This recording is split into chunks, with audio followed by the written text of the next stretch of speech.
जय श्री कृष्ण। प्रेम से बोलिए श्री गोवर्धन महाराज जी की जय हो। आप सभी भक्तगणों को गोवर्धन पूजा व्रत की अनंत शुभकामनाएं। भगवान श्री कृष्ण की कृपा आप और आपके परिवार पर सदा सर्वदा बनी रहे। आज आप श्रवण करेंगे कार्तिक मास महात्म्य के 16वें अध्याय की कथा। भगवान श्री कृष्ण कहते हैं, जब किसी मनुष्य के मन में इच्छा और अहंकार 2 उंगल होते हैं और वो मुझे पाने की अभिलाषा करता है, तब मैं उससे नहीं बंधता। जब उसके मन से इच्छा और अहंकार निकल जाते हैं, तब मैं उस पर कृपा करता हूँ और उसके बंधन में बंध जाता हूँ। आज भगवान के उस लीला का रसपान करते हैं जिसे बड़े बड़े देवताओं को भी दुर्लभ नहीं है। तो आप सभी भक्तगण मन में श्री कृष्ण और राधा रानी का ध्यान करते हुए बड़े ही श्रद्धा भाव से कथा का श्रवण करें। इससे पहले वीडियो को लाइक करके कमेंट में जय श्री कृष्ण अवश्य लिखिएगा। तो बोलिए हाथी घोड़ा पाल की, जय कन्हैया लाल की, जय श्री कृष्ण। ओखल बंधन लीला को ही दामोदर लीला कहते हैं। यह भगवान की अत्यंत सुंदर लीला है। एक समय की बात है, नंद रानी यशोदा जी ने घर के सभी दासियों को तो दूसरे काम में लगा दिया और स्वयं अपने लाल को माखन खिलाने के लिए दही मथने लगी। मैया कन्हैया की लीलाओं का स्मरण करती और गाती भी जाती थीं। नंद बाबा के यहाँ हजारों सेवक सेविकाएं थीं, लेकिन लाला का काम मैया अपने हाथों से ही करती थी। हम आप सोचेंगे कि वह स्वयं माखन क्यों निकाल रही थी, किसी सेवादारी से भी ये कार्य करा सकती थी। तो देखिए कि मैया लल्ला का कार्य स्वयं करती हैं। इससे मैया और कान्हा का प्रेम बढ़ता है। जो माताएं अपने बच्चों का कार्य स्वयं नहीं करती, सेवकों से कराती हैं, उनके बच्चों का बड़े होकर अपने माता पिता से प्रेम रहेगा कि नहीं, ये अपने आप में संदेहजनक है। यशोदा मैया ने बालों में कुछ फूल लगाए हुए थे। वो फूल दही मथन के समय बालों से निकलकर चरणों में गिरने लग गए। फूलों ने सोचा, यशोदा मैया श्री कृष्ण की इतनी प्रेमी भक्त हैं, इनके सिर पर रहने का अधिकार हमको नहीं है। इनके चरणों में रहकर ही हमको अपना जीवन सफल करना होगा। कन्हैया अपनी मैया के पास आए और मैया के हृदय में प्रेम को बढ़ाते हुए दही की मथनी पकड़ ली। उन्हें दही मथने से रोक दिया और स्वयं माता की गोद में कूदकर चढ़ गए। वात्सल स्नेह की अधिकता के कारण मैया लल्ला को दूध पिलाने लगी। पद्मगंधा गाय का दूध आग में रखा हुआ था, वो उबलने लगा। गैया के दूध ने सोचा, कन्हैया आज मैया का दूध ही पी लेंगे तो मेरे को स्वीकार ही नहीं करेंगे, इसलिए मैं आग में कूदकर आत्महत्या कर लूंगी। अगर भगवान मुझे स्वीकार नहीं करेंगे तो मेरे जीने का क्या लाभ। दूध उफनता देखकर मैया ने लल्ला को अतृप्त ही छोड़कर जल्दी से दूध उतारने के लिए चली गई। इससे कन्हैया को क्रोध आ गया। उन्होंने सोचा, जिस दूध दही ने मेरे और मैया के बीच में भेड़ डाला है, अब इस दूध दही को सुरक्षित नहीं रहने दूंगा। कन्हैया ने एक पत्थर उठाया और पास रखी हुई मटकी पर दे मारी। मटकी फूट गई और दूध दही फैल गया। अब कन्हैया ने बनावटी आंसू आंखों में भर लिए।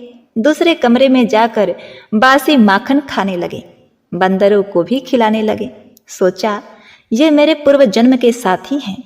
जब मैया आई तो उन्होंने देखा कि मटकी टूटी पड़ी है, माखन फैला हुआ है। मैया समझ गई, अब यह मेरे लल्ला की ही करतूत है। मैया छड़ी लेकर वहां पहुंची जहां कन्हैया उखल पर बैठकर बंदरों को माखन खिला रहे थे। कन्हैया ने देखा कि मैया छड़ी लेकर आ रही हैं, तो वह नंद भवन के पीछे के दरवाजे से भागे। अब कन्हैया ने बनावटी आंसू आंखों में भर लिए। आज बड़ी ही विलक्षण लीला हो रही है। बड़े बड़े देवता देख रहे हैं, नारद जी देख रहे हैं, गोपियां देख रही हैं। भगवान आगे आगे और भक्त पीछे पीछे भाग रहा है। बड़े बड़े योगी तपस्या के द्वारा अपने मन को अत्यंत सूक्ष्म एवं शुद्ध बनाकर भी जिनमें प्रवेश नहीं कर पाते, उन्हीं भगवान को पकड़ने के लिए यशोदा जी पीछे पीछे दौड़ रही हैं, किंतु भगवान श्री कृष्ण हाथ नहीं आते। जब कन्हैया ने देखा कि मैया थक गई, तब वो खड़े हो गए और मैया ने पकड़ लिया। कन्हैया का हाथ पकड़कर वे डराने धमकाने लगी। उस समय लल्ला की झांकी बड़ी ही विलक्षण हो रही थी। कन्हैया रोने और आंसू बहाने लग गए। यशोदा मैया ने देखा कि लल्ला बहुत डर गया है। मैया ने छड़ी फेंक दी। इसके बाद सोचा कि इसको एक बार रस्सी से बांध देना चाहिए। मैया ने रस्सी मंगाई बांधने के लिए और कन्हैया को बांधने लग गई। कन्हैया ने फिर लीला प्रारंभ कर दी। रस्सी 2 उंगल छोटी पड़ गई। तब मैया ने दूसरी रस्सी जोड़ी, वह भी 2 उंगल छोटी पड़ गई। इस प्रकार सारे गोकुल की रस्सी जोड़ दी, फिर भी कन्हैया को न बांध सकी और रस्सी छोटी पड़ गई। 2 उंगल रस्सी छोटे पड़ने का अभिप्राय अर्थ ये है कि भगवान बताते हैं कि मैया, मैं ये 2 काम जब पूरे होते हैं तब मैं किसी के बंधन में आता हूँ। कौन से? भजन करने वाले भक्त में अभिलाषा हो और भगवान की कृपा हो, तभी भगवान भक्त के काबू में आते हैं, बंधन में आते हैं। भगवान श्री कृष्ण ने देखा कि मैया बहुत थक गई हैं, तब कृपा करके वे स्वयं ही माँ के बंधन में बंध गए। वैसे तो श्री कृष्ण परम स्वतंत्र हैं। ब्रह्मा इंद्र आदि के साथ ये संपूर्ण जगत उनके वश में है, फिर भी इस तरह बंध कर उन्होंने संसार को यह बताया कि मैं प्रेमी भक्तों के वश में हूँ। मैया कन्हैया को ओखल में बांधकर अपने काम में लग गई। कन्हैया ने देखा कि मैया अपना काम कर रही हैं, तो मैं भी अपना काम कर लूं। नंद भवन के बाहर अर्जुन के 2 वृक्ष खड़े थे। एक का नाम नलकुबर और दूसरे का नाम मणिग्रीव था, जो नारद जी के श्राप से वृक्ष हो गए थे। उनका उद्धार करना था। कन्हैया उखल को खींचते हुए नंद भवन के बाहर आ गए। वहां उन्होंने उखल को दोनों वृक्षों के बीच में फंसाया और जोर से खींचा। भयानक आवाज हुई और दोनों वृक्ष गिर पड़े, जिसमें से दिव्य पुरुष प्रकट हो गए। नलकुबर और मणिग्रीव पिछले जन्म में बड़े दुष्ट और उपद्रवी थे। नारद जी के श्राप से इनको नंद बाबा के आंगन में वृक्ष बनने का सौभाग्य प्राप्त हुआ। भगवान श्री कृष्ण की लीलाओं का दर्शन करते हुए उनकी बुद्धि शुद्ध हो गई। आज उन्हें अपने वृक्ष अवतार से मुक्ति मिल गई। उन्होंने श्री कृष्ण से वरदान मांगा, हे प्रभु, आज के बाद हमारी वाणी से अगर कुछ निकले तो आपका नाम निकले या आपकी कथा निकले। इधर उधर की बातों से समय व्यर्थ न हो। कानों से हम कुछ सुने तो आपका गुणगान, आपका कीर्तन, आपकी कथा, ये दूसरा वरदान है। हाथ से अगर कोई काम करें तो आपकी सेवा, मंदिर की सेवा, संत की सेवा, ठाकुर की सेवा हो। ये है हाथों का उपयोग। मन हमेशा आपका चिंतन करें, ये वरदान मांगा। हमारा मस्तक सारे लोगों को प्रणाम करने के लिए झुकता रहे, क्योंकि सारे लोकों में आप विराजमान हैं। हमारी दृष्टि सदा आपके दर्शन करें या भक्त वत्सल के दर्शन करें, ऐसा हमें वरदान दीजिए। भगवान ने उनको वरदान दिया और वो भगवान के धाम को चले गए। प्रिय भक्तों, संस्कृत में डोरी को दाम कहते हैं और उदर कहते हैं पेट को। यशोदा मैया ने भगवान श्री कृष्ण के पेट को रस्सी से बांधा, इसीलिए भगवान का नाम पड़ा दामोदर। इसके बाद देवताओं ने भगवान की कई बार परिक्रमा की और बार बार उन्हें प्रणाम किया और इस प्रकार वे चले गए। जब अर्जुन के दोनों वृक्ष वज्र की तरह ध्वनि करते हुए भूमि पर गिरे तो नंद महाराज सहित सभी गोकुलवासी तुरंत उस स्थान पर आ गए। यह देखकर बहुत आश्चर्यचकित हुए कि दोनों विशाल वृक्ष अचानक कैसे गिर गए। वहां खेल रहे छोटे बच्चों ने लोगों को बताया कि पेड़ इसलिए गिरे क्योंकि कृष्ण ने रस्सी से बांधे हुए लकड़ी के ओखल को खींचा था। ज्यादातर ग्वालों को बच्चों की बात पर यकीन नहीं हुआ। उन्हें यकीन ही नहीं हो रहा था कि ऐसे चीजें संभव है। हालांकि कुछ लोगों ने उनकी बात पर यकीन किया और नंद महाराज ने कहा कि आपका बच्चा बाकी सभी बच्चों से अलग है। हो सकता है कि इसने ही ऐसा किया हो। अपने बेटे की असाधारण क्षमताओं के बारे में सुनकर नंद महाराज मुस्कुराए। वह आगे आए और अपने अद्भुत पुत्र को मुक्त करने के लिए गांठ खोल दी। नंद महाराज द्वारा मुक्त किए जाने के बाद कृष्ण को बड़ी गोपियों ने अपनी गोद में उठा लिया। वे उन्हें घर के आंगन में ले गईं और उनकी अद्भुत गतिविधियों की प्रशंसा करते हुए ताली बजाने लगी। भगवान श्री कृष्ण एक साधारण बच्चे की तरह उनकी ताली के साथ नाचने लगे।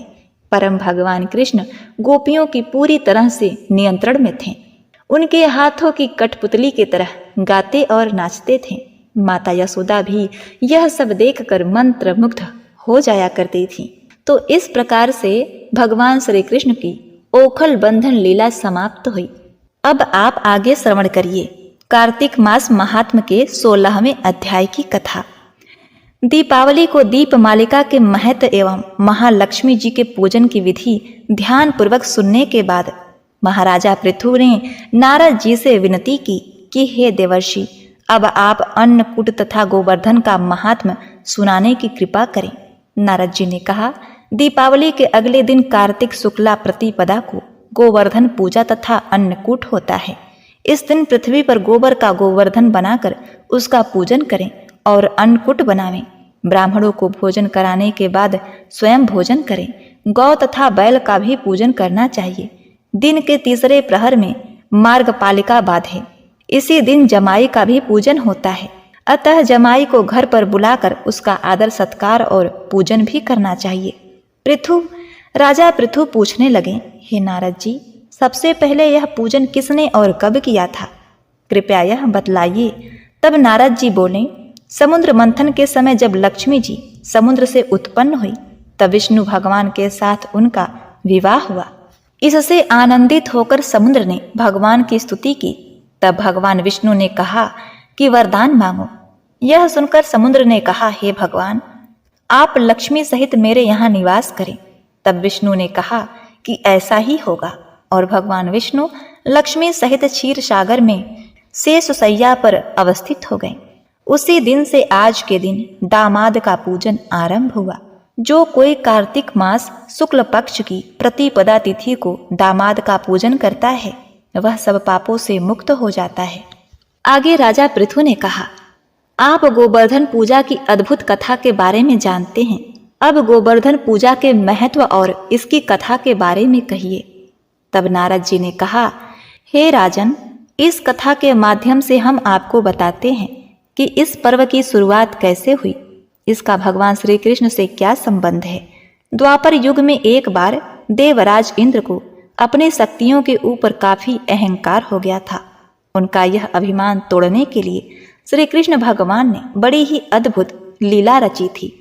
एक दिन भगवान श्री कृष्ण ने देखा कि ग्रामवासी किसी पूजा की तैयारी में व्यस्त हैं और स्वादिष्ट पकवान बना रहे हैं। यह देखकर श्री कृष्ण मैया यशोदा से पूछते हैं कि माँ, यहाँ सब लोग किसकी पूजा की तैयारी में व्यस्त हैं? श्री कृष्ण की बातें सुनकर यशोदा माता उत्तर देती हैं कि हे कान्हा, गांव के सभी लोग इंद्रदेव की पूजा में व्यस्त हैं। श्री कृष्ण आगे पूछते हैं कि उनकी पूजा क्यों की जाती है। तो माँ यशोदा उन्हें बताती हैं कि यह पूजा इंद्रदेव को प्रसन्न करने के लिए की जाती है। इससे गांव में ठीक से वर्षा होती है और खेतों में फसलें लहलहा रही होती हैं, जिससे कभी भी अन्न की कमी नहीं होती। गांव वासियों के साथ यहाँ के पशुओं का भी भरण पोषण इस अन्न से ही होता है। इस बात पर श्री कृष्ण भगवान ने कहा कि फिर इंद्रदेव की जगह गोवर्धन पर्वत की पूजा होनी चाहिए, क्योंकि गायों को चारा वहीं से मिलता है। इंद्रदेव तो कभी प्रसन्न नहीं होते और न ही दर्शन देते हैं, और तो और वो क्रोधित भी हो जाते हैं। भगवान श्री कृष्ण की यह बात व्रज के अन्य लोगों को भी पता लगी और उन्होंने कान्हा की बात मानकर इंद्रदेव की जगह गोवर्धन पर्वत की पूजा शुरू कर दी। यह देखकर इंद्रदेव अत्यंत ही क्रोधित हुए और उन्होंने मूसलाधार वर्षा शुरू कर दी। इंद्रदेव ने इतनी वर्षा की कि उससे व्रजवासियों को फसल के साथ काफी नुकसान हो गया। वर्षा न रुकने पर सभी व्रजवासी श्री कृष्ण की शरण में पहुंचे और उनसे रक्षा की प्रार्थना करने लगे। श्री कृष्ण ने सभी व्रजवासियों को इंद्रदेव के कोप से बचाने के लिए अपनी कनिष्का उंगली पर पूरा गोवर्धन पर्वत उठा लिया। उन्होंने व्रज के सभी लोगों से अपने गाय बछड़े और अन्य पशुओं समेत पर्वत के नीचे शरण लेने के लिए कहा। इंद्रदेव कृष्ण की यह लीला देखकर और भी क्रोधित हो गए। उन्होंने वर्षा की गति को और तीव्र कर दिया। तब श्री कृष्ण ने सुदर्शन चक्र से कहा कि आप पर्वत के ऊपर विराजमान होकर वर्षा की गति को नियंत्रित करें, और शेषनाग से कहा आप मेढ़ बनकर पानी को पर्वत की ओर आने से रोकें। इंद्र लगातार 7 दिन तक वर्षा करते रहे। तब ब्रह्मा जी ने इंद्र से कहा कि श्री कृष्ण भगवान विष्णु के अवतार हैं और उन्हें कृष्ण जी की पूजा की सलाह दी। ब्रह्मा जी की बात सुनकर इंद्र ने श्री कृष्ण जी से क्षमा मांगी और उनकी पूजा करके अन्नकूट का 56 तरह का भोग लगाया। तभी से गोवर्धन पर्वत की पूजा की जाती है और श्री कृष्ण को प्रसाद में 56 भोग चढ़ाया जाने लगा। तो प्रिय भक्तगणों, इस प्रकार से आज का यह महात्म कथा समाप्त होता है। प्रिय भक्तगणों, अब आप श्री तुलसी माता की आरती का श्रवण करें।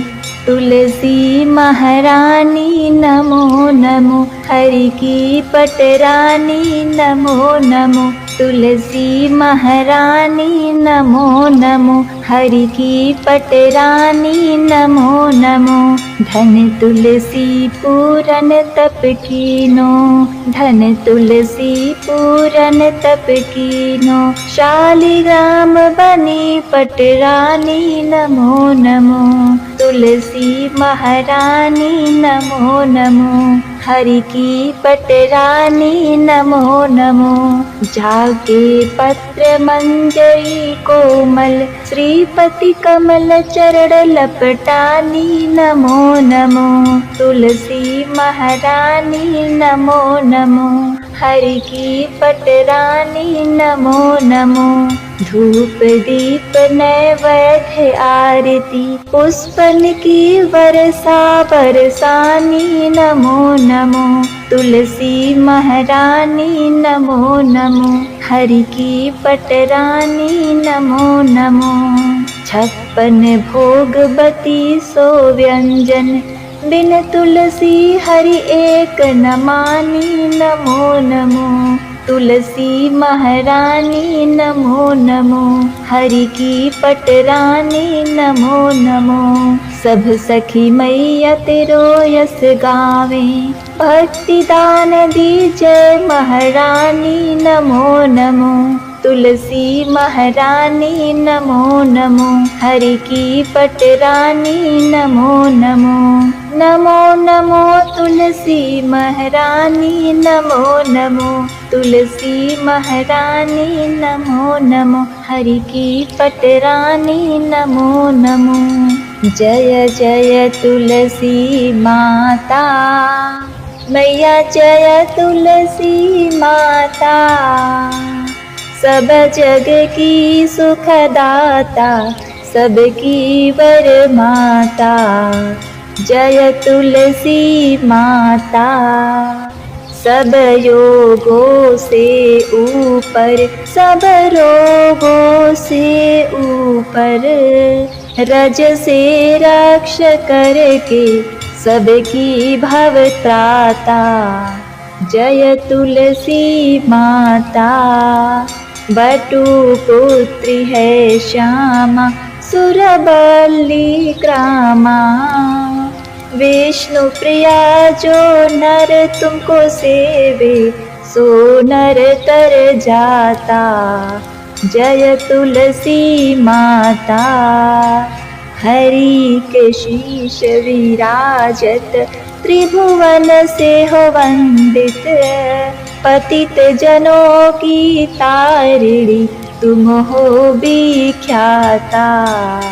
जय तुलसी माता। लेकर जन्म विजन में, आई दिव्य भवन में। मानव लोक तुम्हीं से, सुख संपत्ति पाता। जय तुलसी माता। हरि को तुम अति प्यारी, श्याम वर्ण सुकुमारी। प्रेम अजब है उनका, तुमसे कैसा नाता। जय तुलसी माता। हमारी विपत्ति हरो तुम, कृपा करो माता, जय तुलसी माता, जय जय तुलसी माता, मैया जय तुलसी माता, सब जग की सुखदाता, सबकी वर माता, मैया जय तुलसी माता। प्रेम से बोलिए तुलसी मैया की जय। ओम नमो भगवते वासुदेवाय नमः।